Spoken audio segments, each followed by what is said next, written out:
السلام علیکم۔ آج ہم لوگ جانتے ہیں ترکوں کی تاریخ کے بارے میں۔ ترکوں کی تاریخ بہت پرانی اور قدیم ہے۔ ان کا تعلق وسطی ایشیا کے اوغز قبیلوں سے تھا جو خانہ بدوش تھے۔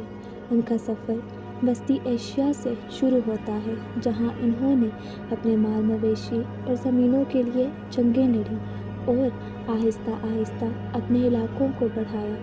ترکوں کی زندگی میں جنگجو روایات بہت اہم تھی اور ان کی جنگوں اور فتوحات کا سلسلہ اسلامی دنیا تک پھیلا ہے۔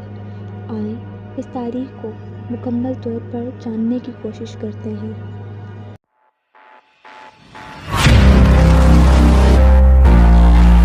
ترکوں کا اصل تعلق اوغز قبیلے سے تھا جو وسطی ایشیا کے علاقوں میں گھومتی پھرتی زندگی گزار رہے تھے۔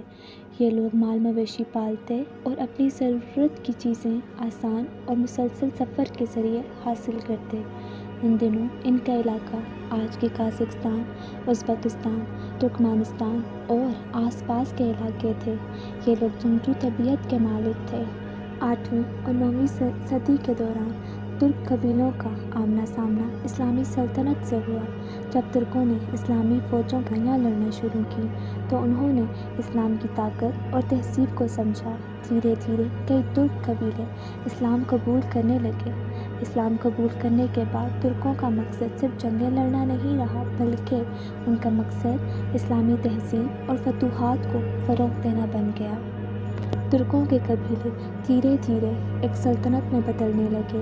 11ویں صدی میں سلجوق ترک ایک بہت طاقتور قبیلے کے طور پر سامنے آئے۔ سلطان طغرل بیگ نے 1037 میں سلجوق سلطنت کی بنیاد رکھی اور اس سلطنت نے وسطی ایشیا، ایران اور بغداد تک اپنے علاقے بڑھائے۔ سلطان ارسلان نے بازنطینی سلطنت کو مالازکرت کی جنگ میں شکست دی جو ترکوں کے لیے بہت اہم موڑ تھا۔ اس جنگ کے بعد ترکوں کے لیے اناطولیہ کا راستہ کھل گیا اور انہوں نے یورپ میں بھی اپنا اثر بڑھایا۔ سلجوق سلطنت کے دور میں کئی اندرونی مسائل شروع ہو گئے۔ 12ویں صدی کے آس پاس اندرونی فساد اور حکومتی تنازعات کی وجہ سے سلطنت کمزور ہونے لگی۔ فوج میں اختلافات اور بد اخلاقی بڑھ گئی